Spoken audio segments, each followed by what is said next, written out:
Olá, gente linda e abençoada! Estamos aqui mais uma vez para meditar na palavra de Deus e aprender com ela. Sou a pastora Edeise Carvalho Antunes, muito obrigada pela tua visualização. Deixa aí o teu joinha para ajudar o canal, compartilhe os vídeos, nós estamos quase batendo 1000 inscritos, né? E glorificamos a Deus por conta das visualizações que muitas pessoas têm sido alcançadas com a palavra. Se você não se inscreveu ainda, inscreva-se, que você é muito bem-vindo e acione o sininho para receber as notificações do próximo conteúdo. Hoje eu quero deixar aqui um tema bastante interessante, que é: por que Deus permite as coisas más acontecerem? O versículo que nós vamos meditar é Romanos 8:28, que diz: E sabemos que todas as coisas contribuem juntamente para o bem daqueles que amam a Deus, daqueles que são chamados segundo o seu propósito. Então, as coisas ruins acontecem por dois motivos: ou para contribuir para algo maior lá na frente, para que o nome de Deus seja glorificado, para que nós alcançamos uma vitória maior, ou pelas nossas próprias escolhas. Muitas vezes Deus fala assim: vai por aqui, faz dessa forma. Aí a pessoa olha e fala: ah, não, mas aquele jeito é tão bonitinho, eu gostei daquele jeito, eu gostei dele, eu gostei dela, ah, mas não é o que eu queria. E começa a dar o seu jeitinho brasileiro para alcançar no formato que deseja.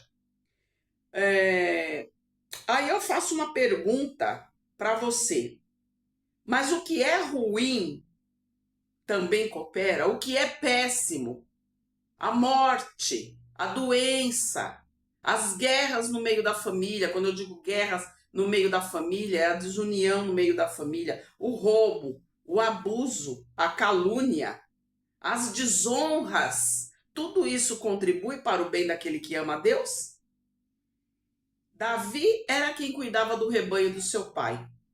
A palavra diz que ele fazia o que ninguém queria fazer. Ele andava no meio do pasto, ele curava as feridas dos bichos, ele lutou uma vez com um leão, matou um urso, passava então por momentos de grande perigo para livrar a ovelha, né? Para cuidar do rebanho do seu pai. Então ele fazia o trabalho pesado, o trabalho sujo, né? Ele, quando chegava no curral, ele tinha que limpar, tirar ali os seus excrementos, né, dos animais, e ele não era bem visto no meio da família. Existem aí teses que diz até que ele seria filho de uma concubina, filho de uma prostituta, sabe, segundo o casamento do pai. Então existem várias teses que falam a respeito de Davi, e os outros irmãos que eram mais velhos que ele não aceitavam. Então ele passou por muitos momentos de desonra, ele passou por muitos momentos em que seus irmãos faziam chacota com ele, humilhavam, mas a palavra de Deus vem falar, vamos fazer aqui a leitura, em 1 Samuel 16, o que é que fala a palavra para nós. 1 Samuel 16, o versículo 11. Vamos lá. Vamos sempre observar a palavra, que é aquela que nos dá a melhor diretriz a seguir, né? E disse mais Samuel a Jessé: acabaram os moços? E ele disse: falta o menor, que está apacentando as ovelhas. E Samuel disse: pois, manda chamá-lo, porquanto não nos assentaremos até que ele venha aqui. Então, para você ver como ele era o excluído, o Jessé apresentou todos o que na sua ótica era os que seriam os filhos apropriados para ser ungido rei, né? Ah, ele é mais forte, ele é mais bonito. Até Samuel se enganou. Mas Deus diz: não, eu mesmo os rejeitei. Não é esse, não é. Entrava um, entrava outro, não é. E quando chegou Davi, que era o improvável, Deus ali mandou que ele fosse ungido rei. Então, tudo cooperou para o bem de Davi. toda injúria, toda desonra, toda luta, todo trabalho, todo perigo, né?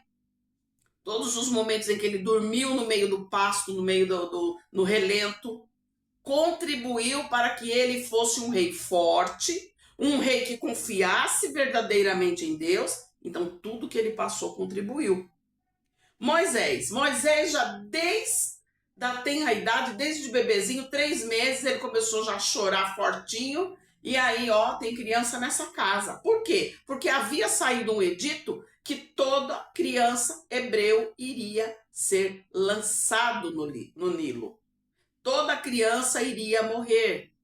Por quê? Porque estava se cogitando, né, uma possibilidade no meio do povo hebreu e Faraó não queria correr riscos. O povo estava crescendo muito. Olha, esse povo vai se rebelar contra nós. Então todo macho tem que morrer.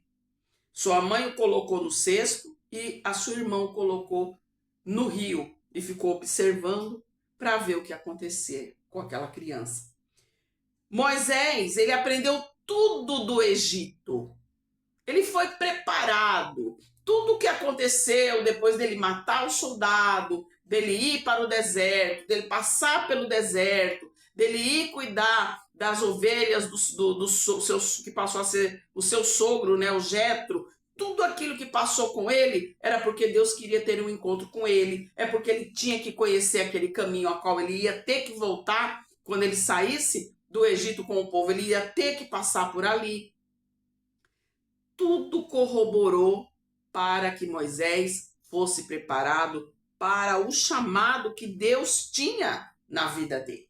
Vamos fazer a leitura em Êxodo 2. Êxodo 2, verso 2 ao verso 4. O que é que fala para nós essa passagem bíblica? E a mulher concebeu e deu à luz a um filho, e vendo que ele era formoso, escondeu-o por 3 meses. E não podendo mais porém ocultá-lo, tomou uma arca de junco, a revestiu com betume e piche, e colocou nela um menino, e a pôs à margem do rio. E sua irmã ficou de longe para saber o que ia acontecer. Depois Moisés foge do Egito, Deus fala com ele na sarça. Então todo o processo que Moisés passou era para que tudo contribuísse para o bem do povo judeu, para que ele fosse usado, para que ele pudesse entrar e sair. Por que Moisés podia entrar e sair na presença de Faraó? Ele tinha dupla nacionalidade, ele era do povo hebreu, do povo de Israel, mas ele também era considerado egípcio.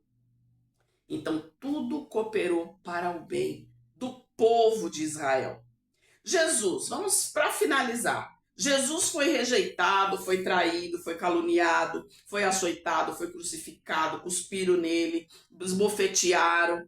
Mas tudo isso propiciou, nos deu a possibilidade de sermos chamados filhos de Deus, de termos acesso à salvação da nossa alma, porque o homem, com as suas deficiências, com a sua limitação, o homem comum, né, não poderia jamais fazer o sacrifício que Jesus fez. Ele era verdadeiramente homem, mas ele também operava os sinais de maravilhas, ele também tinha a unção, ele conhecia o Pai na sua essência. E o inimigo até achou que havia vencido. Olha aí, ó.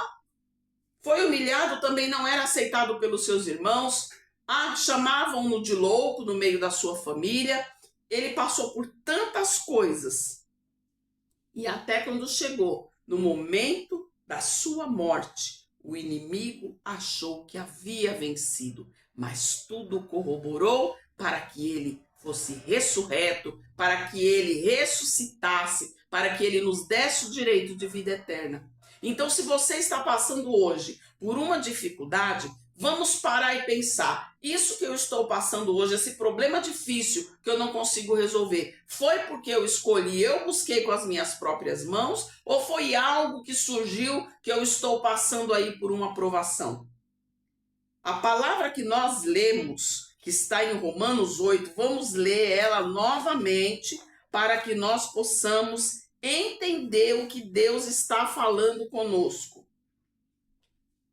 Sabemos que todas as coisas contribuem juntamente para o bem daqueles que amam a Deus. Você ama a Deus? Você procura se aproximar dele? Então tudo que você está passando vai contribuir para o seu bem, para a sua vitória, para que o nome de Deus seja glorificado, para a alegria do teu coração. Mas olha aqui uma pegadinha.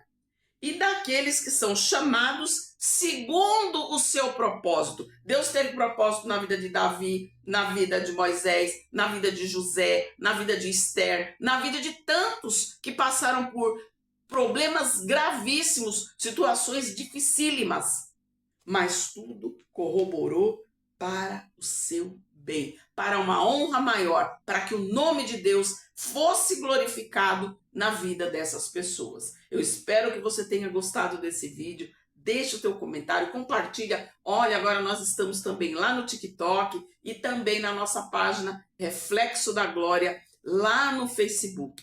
Deus te abençoe. Nós teremos aí outros vídeos e vamos falar no próximo vídeo sobre o reino eterno, o reino de Deus e o reino deste mundo, as diferenças, tudo que a palavra nos fala a respeito desse tema. Deus te abençoe e fica para ti um forte abraço da pastora Deise.